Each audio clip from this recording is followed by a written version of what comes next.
All right, ready?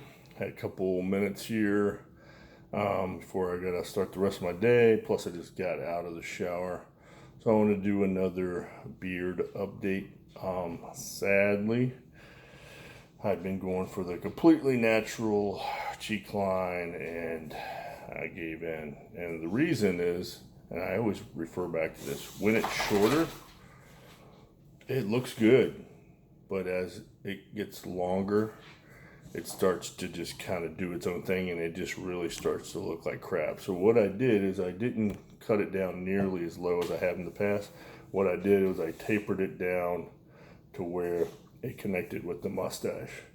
What it did do is it kind of started here and kind of came up, and then there was a gap right here. And right where the gap was, that hair kind of went in different directions as it started getting longer. And I've mentioned this in beard videos before. The only way that I can handle this thing growing longer is to have some aspect of it that is groomed. So as this gets longer and unkempt, if I can keep the cheek lines looking halfway decent, then it doesn't look completely, out of control. I am happy with the length. This is the longest my beard has ever been, and I wanted to do this video now while it's wet so you could actually see the length. As it dries, it tends to pull up. So I'm going to show you the sides here. I did go ahead, like I said, and I shaped up the cheek lines a bit. I just kind of followed them down to where they were flat against the mustache, so that it just looks neater around the cheek line. My dog here doesn't know what in the world I'm doing. He thinks I'm talking to him. Right, boy? God, your breath stinks. On a side note, if you have boxers, I have two of them, they're brothers. They have the worst breath ever. And I've tried everything. Lemon in their water, coconut. They say you put some coconut extract in their food and stuff. None of it matters. I think it has to do with their not being able to breathe well, and they're a mouth breather. And they sneeze all the time, but I love them to death. But anyway, back to the beard. Like I said, just got out of the shower. Definitely the longest it's been. I have not touched the length since the whole COVID pandemic hit over a year and a half ago. So just been letting it go. And a couple tips to y'all if you're looking to make your beard look as thick as it possibly can.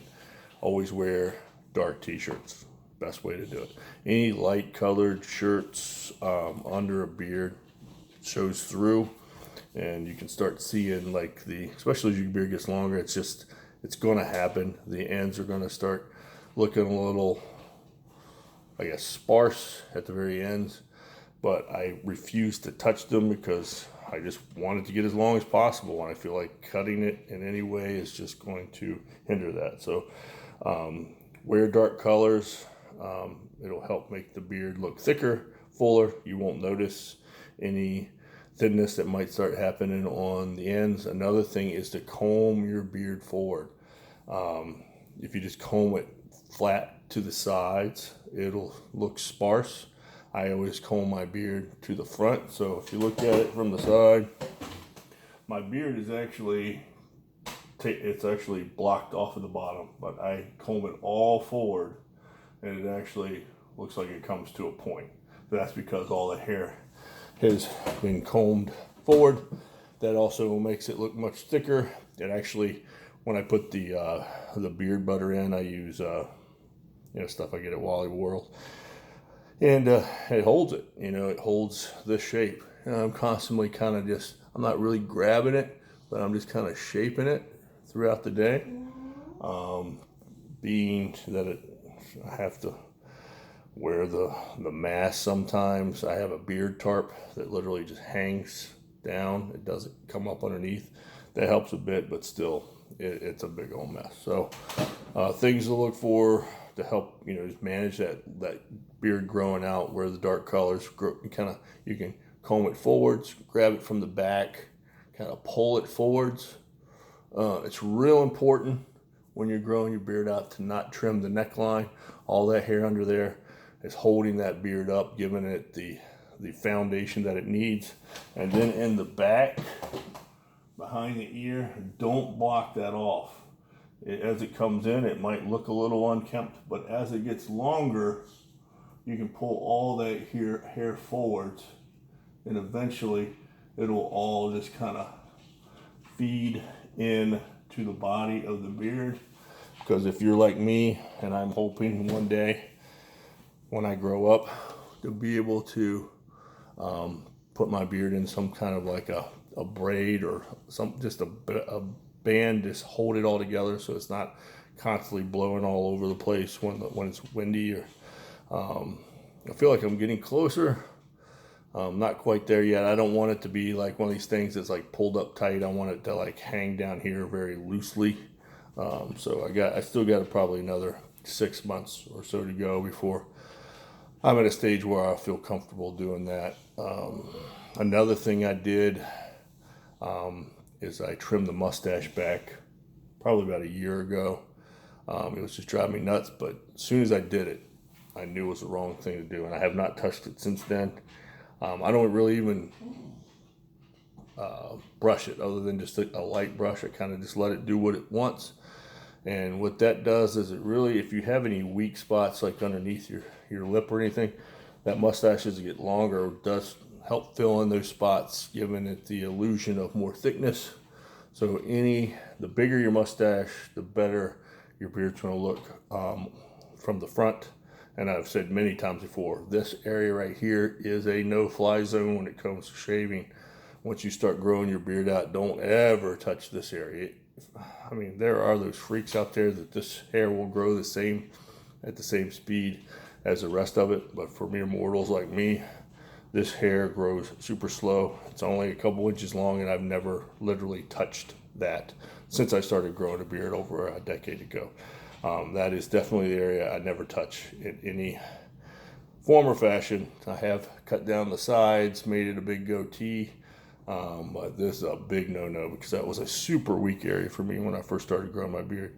I could barely grow like a little patch down the middle, and all through here was all sparse. But very happy with it now. I actually have nightmares of that getting shaved, so definitely don't want to touch it. So anyway, just wanted to make a really quick update video for those of you who are expecting the Sasquatch. I'm sorry to disappoint you. This all goes back to my common theme when I give advice on growing a beard in my videos. It is definitely a marathon. It's not a foot race, a sprint, should I say. You're going to make mistakes, but when you make your mistakes, you need to step back and look at how you can fix it and live with it so that you don't just do what I used to do, which was just shave it all the way off. You got to look at the positives that you left behind. And the way I've learned to live with my beard is there are some things that I'm just always going to do. Like I think I'm just always going to have that kind of manicured cheek line so that I can live with the unkemptness that happens at the bottom.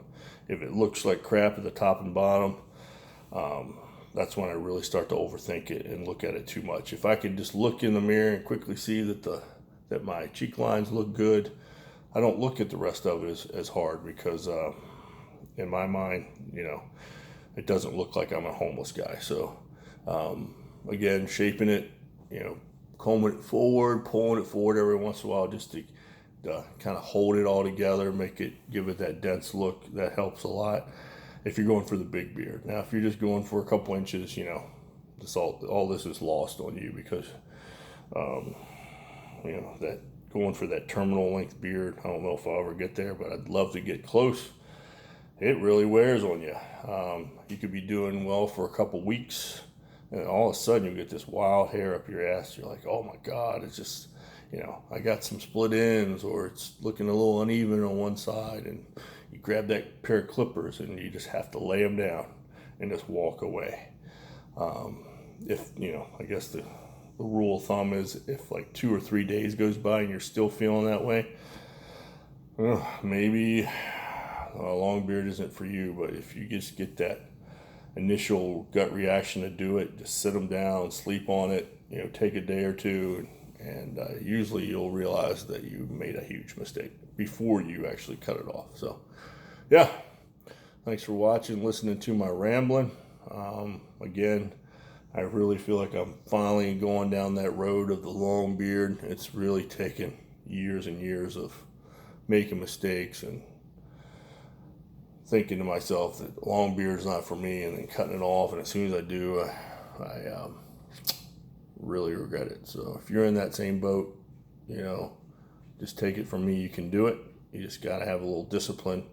You got to find those things that you're willing to make some accommodations for. Like for me, it's the cheek line. If I can keep those cleaned up, then I can let the rest of it kind of go a little crazy. Maybe you have, you like the wild look. But like I said, I don't mind it. It's just when it gets here and it ends and then there's nothing here, it just starts doing this crazy thing, and it eats at my brain.